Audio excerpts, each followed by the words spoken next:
Hot on the heels of a student protest against the ongoing part-time faculty strike at York University, the York Federation of Students held a town hall meeting where they addressed student concerns about the strike, which has seen classes cancelled for more than 3 weeks.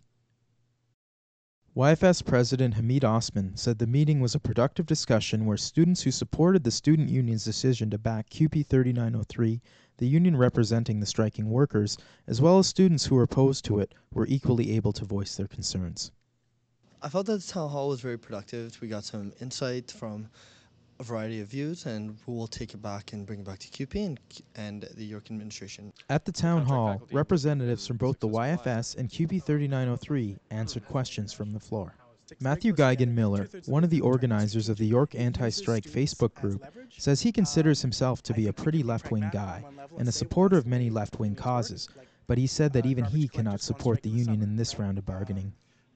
He says students are being used as leverage in this dispute. For me, as one of the people who's being used as leverage, it is dehumanizing. It renders us all into means rather than treating us as ends, and I don't approve of it. I also don't believe that this was the right time for 3903 to bring forward such an ambitious bargaining agenda, and they did have, certainly at the outset, a very ambitious bargaining agenda.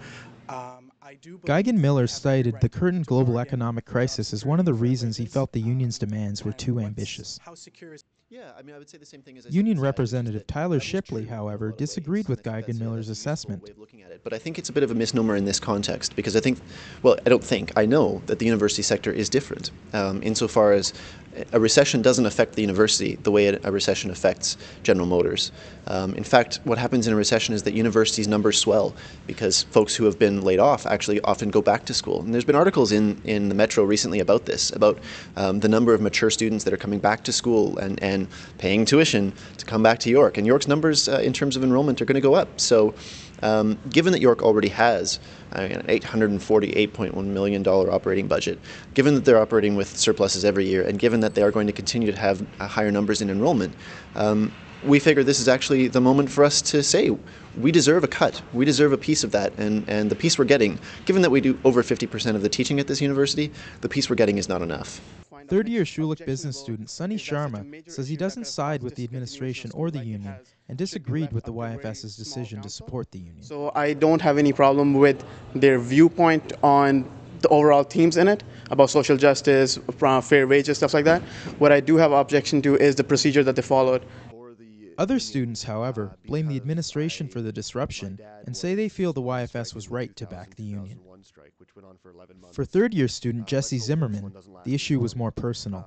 His father, who was a contract professor, participated in the 2000 strike at York University. Literally striked, he went on the picket lines every day to put food on our tables. And I was about in high school back then, and I didn't appreciate the situation as much then. But now that I'm going through the similar situation, and now that I'm an undergrad, even though I'm inconvenienced, I still stand with the unions. While members of the YFS and the union were available to answer questions, there were no representatives from York administration at the meeting.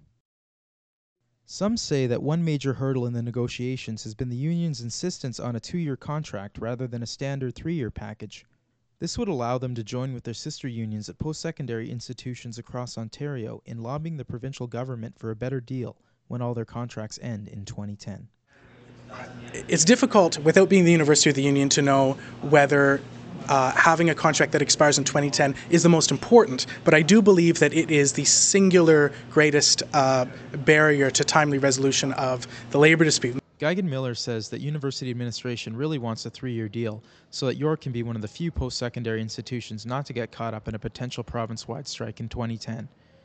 He says the union, however, is not going to easily give up on something that they've been planning for years. Reporting for Excalibur, I'm David Ross.